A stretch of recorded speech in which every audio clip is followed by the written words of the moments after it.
Asy-syaa'i wal munkar,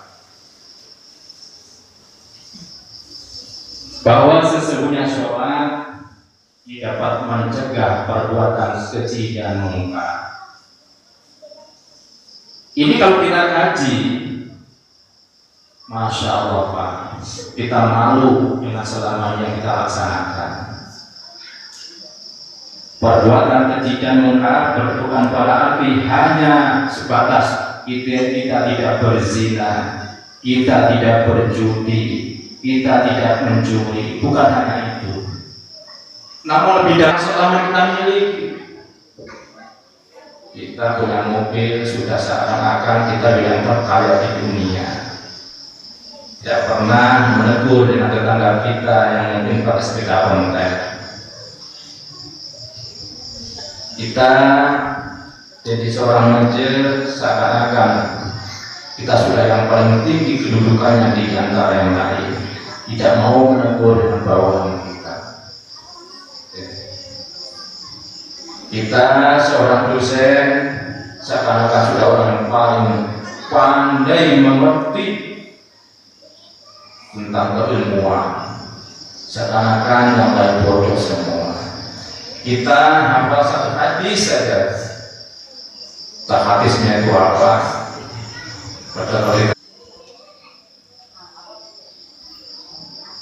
Masyaallah muslimin rahimakumullah. Mari kita perhatikan setelah kita melaksanakan barusan tadi kita berjamaah. Makanya Rasulullah SAW yang bersanding dengan untuk mencari thalabul ilmi, pertama dengan niat semata-mata lillahi ta'ala dalam kalimat sholat Allahu Akbar. Dan disinilah antara zahir wa batinan kita dianjurkan ada kesinkronan. Kita mengucapkan Allahu Akbar, Allah Maha Agung, Allah Maha Besar. Tatkala hati kita hadir di situ, apa yang kita miliki? Fir'aun yang katanya raja dalam sejarahnya, bahkan mengaku Tuhan karena oleh Allah diikhtiarkan, dilulu apapun yang dia minta dikehendaki oleh Allah Subhanahu wa taala, yang tidak pernah sakit sama sekali. Apa yang diucapkan Fir'aun ini Allah langsung memberikan mustajab. Itu bukan berarti Fir'aun itu hebat, sehingga keangkaran semakin bertambah. Mudah-mudahan kita semua tidak. Namun apa akhirnya? Tatkala Fir'aun itu mau ditenggelamkan,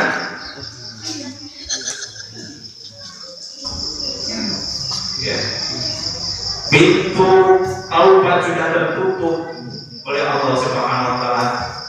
Tatkala roh ini sudah sampai di tenggorokan. Masyaallah bismillahirrahmanirrahim. Ibu suatu cerita, suatu riwayat sejarah ini penting bagi kita. Al-Quran itu adalah banyak sejarah-sejarah orang-orang zaman dahulu. Kisah-kisah bagaimana keangkaran para kaum nabi-nabi terdahulu. Secara sosial tak ada bedanya. Itulah salah satu bentuk ujian kita kepada Allah Subhanahu wa taala. Tadi dalam sholat setelah takbiratul ihram kita membaca kalimat yang disunahkan. Ketika kita amalkan itu mendapatkan suatu pahala. Dan ketika dalam kalimat itu saja kalau kita penuhi, kita hayati, kita pelajari, sudah dalam maknanya, artinya kita sebagai manusia bisa berhati-hati dalam menjalankan kehidupan ini, tidak sembrono, tidak semena-mena, tidak congkak, tidak merasa bagaimana seakan-akan kita ini yang lebih daripada yang lain. Inna sholati, sesungguhnya sholatku, wa nusuki, ibadahku, wa mahyaya, dan matiku, wa mahyaya, dan hidupku, wa mamati, dan matiku, lillahi rabbil alamin. Kalau segitu sudah ada kalimat lillahi rabbil alamin, lam lil milki, artinya yang memiliki hanya Allah Subhanahu wa ta'ala. Ini kalau dengan kaidah nahwu lil milki, ya, artinya kita sama sekali tidak mempunyai apa-apa.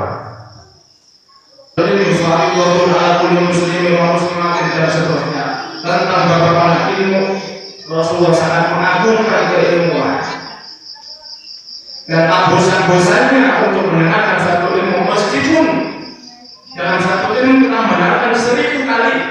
Ini bagi orang yang senantiasa menuntut ilmu diberikan hidayah, tidak akan bosan-bosan.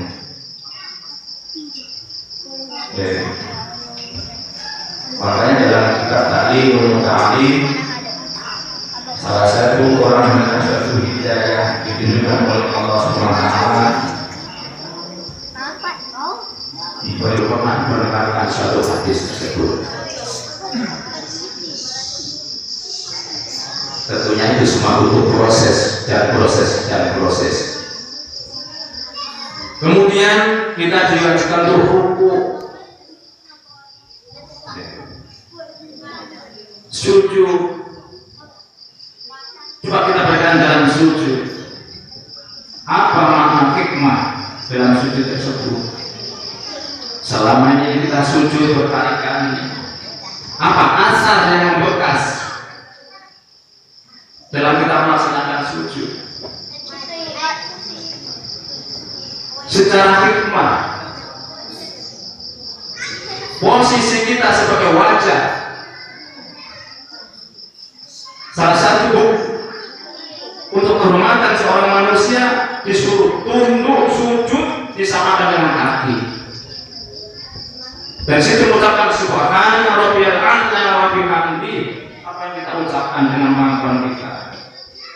Maha suci Allah, Maha suci Rabb kami.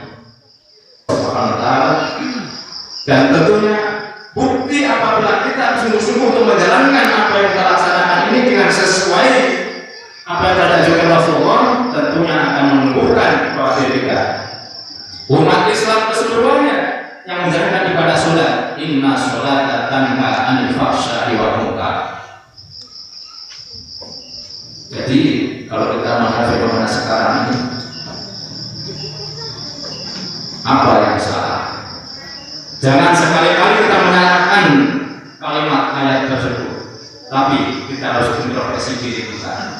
Tatkala kita menjalankan ibadah sholat, belum mampu itu menjalankan itu, banyak tantangan dalam diri kita, hati kita. Berarti kita yang harus kita pelajari selama ini menjalankan ibadah sholat. Jangan kita menyalahkan orang lain. Salah dia tidak benar, yang benar begini. Jangan sampai, tapi diri kita kembalikan lagi. Ma'asyiral muslimin, tidak sholat tarawih rahimahullah. Untuk itu malah sama-sama dengan hadis Rasulullah Sallallahu Alaihi Wasallam tersebut. Dan untuk mencapai itu para ulama memberikan suatu pelajaran mulai dari dasar. Salah satu syarat sahnya sholat adalah kita berwudu. Bagaimana wudu kita? Mulai kita bab wudu harusnya untuk hadir dalam hati kita. Syariat harus kita tepati, kita ikuti. Bagaimana wudu kita? Apakah hanya sebatas kita membasuh muka? Bagaimana hukum yang membatalkan sah dan tidaknya dalam berwudu?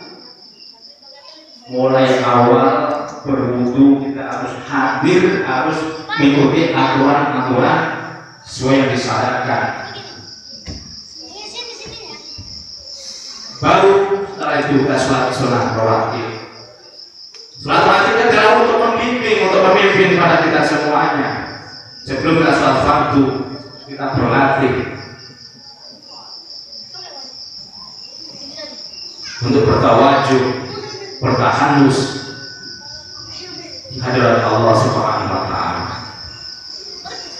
Jika harapannya apa? Kita diperintahkan kepada oleh Allah Subhanahu wa Ta'ala. Al-Quran banyak berpesan, aqimus sholat, puasa, zakat, haji,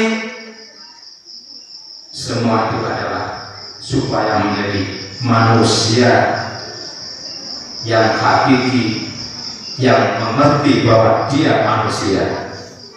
Kalau manusia mengerti bahwa ia manusia, berarti manusia mengakui ada Roh yang Maha Agung, yang Maha Tinggi di hadapan kita semuanya.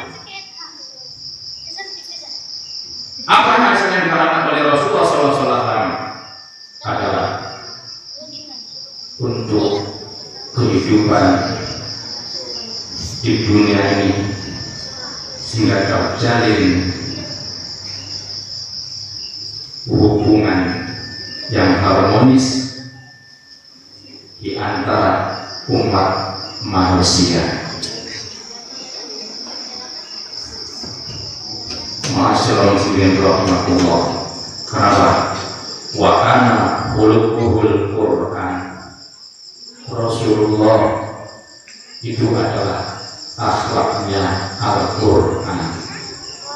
Tatkala orang senang banyak mengaji Al-Quran, semakin berakhlak sebagaimana akhlak yang diperintahkan oleh Rasulullah SAW. Dan mudah-mudahan kita sedikit demi sedikit di bulan suci Ramadan ini, mari kita sama-sama mohon ihdinas siratal mustaqim dalam setiap sholat. Ya Allah, tunjukkan kami ini ke jalan yang lurus. Dengan tanpa ada hal itu, kita bersama-sama sehingga dalam menjalankan ini semata-mata untuk kebaikan diri kita masing-masing, keluarga kita, anak kita, saudara-saudara kita. Jika bakal kita hadir dimanapun, justru orang lain tidak merasa risih, tidak merasa risau, dan itu satu menunjukkan bahwa diri kita ini oleh Allah diberikan turun.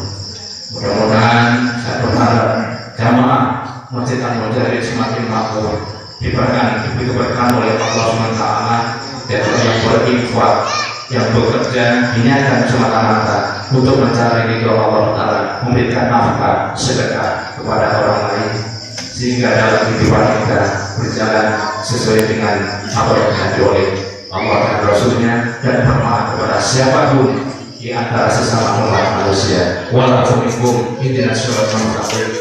Wassalamualaikum warahmatullahi wabarakatuh. سيدنا أبو بكر الصديق رضي الله عنه. اللهم صل على سيدنا محمد. اللهم صل وسلم عليه. اللهم صل على سيدنا مولانا محمد. اللهم صل وسلم وبارك عليه.